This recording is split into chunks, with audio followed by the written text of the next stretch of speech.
வணக்கம் நண்பர்களே. இன்றைய பதிவில் புதன் கிரகம் அது பாதிக்கப்பட்டால் எப்படிப்பட்ட நிகழ்வுகள் இருக்கும், அதை சரி செய்ய என்ன பரிகாரங்கள் என்பதை பார்ப்போம்.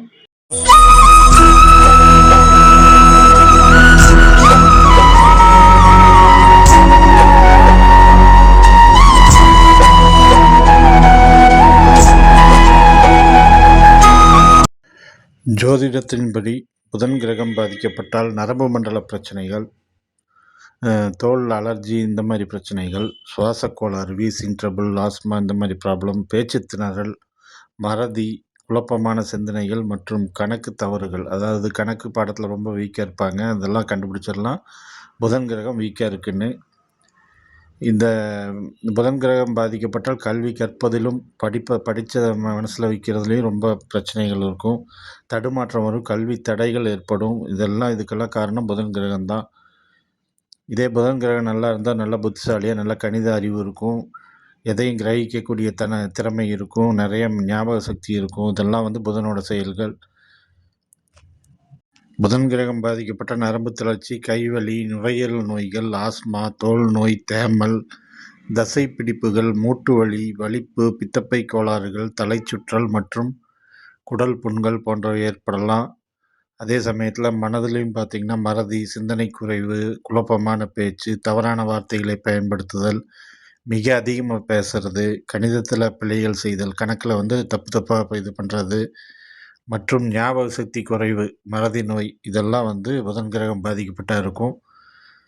கல்வியில் தரம் குறைவாக இருக்கும், படிப்பில் ரொம்ப கவனம் செலுத்த முடியாமல் ஒரு மாதிரி அசால்ட்டாக இருக்கிறது, இந்த மாதிரி மறந்து போகிறது, இந்த மாதிரி பிரச்சனைகள் இருக்கும்.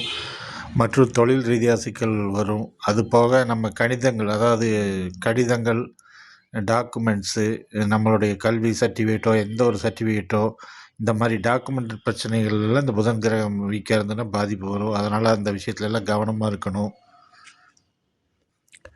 புதன் கிரகம் மகாவிஷ்ணுவின் அம்சமாக கருதப்படுகிறது. ஜோதிட உலகத்தில் புதன் மகாவிஷ்ணுவாக கருதப்படுறாரு. புதன் கிரகம் வீக்காக இருந்ததுன்னா அவரை சரி செய்கிறதுக்கு புதன்கிழமை என்று பச்சை பயிர் உட்கொள்ளுதல், அதாவது சாப்பிட்றது, தானமாக கொடுக்கறது, சுண்டலாக செஞ்சு சாப்பிட்றது, கோயிலுக்கு தானம் கொடுக்கறது, இந்த மாதிரிலாம் செய்யலாம். புதன்கிழமை என்று பெருமாளுக்கு துளசி மாலை, துளசி இதெல்லாம் கொடுத்து வழிபாடு செய்கிறது இந்த தோஷம் குறையிறதுக்கு ஒரு உதவியாக இருக்கும். அதே மாதிரி புதன்கிழமை அன்னைக்கு காலை நேரத்தில் புதன் வரை 6 to 7 இல்லைன்னா மதியம் 1 to 2 இந்த டைமில் பசுமாட்டுக்கு பச்சை கலரில் இருக்கிற கீரைகள், இலைகள், இந்த மாதிரி இதெல்லாம் கொடுக்குறதும் பெருமளவு தோஷம் குறைய உதவும்.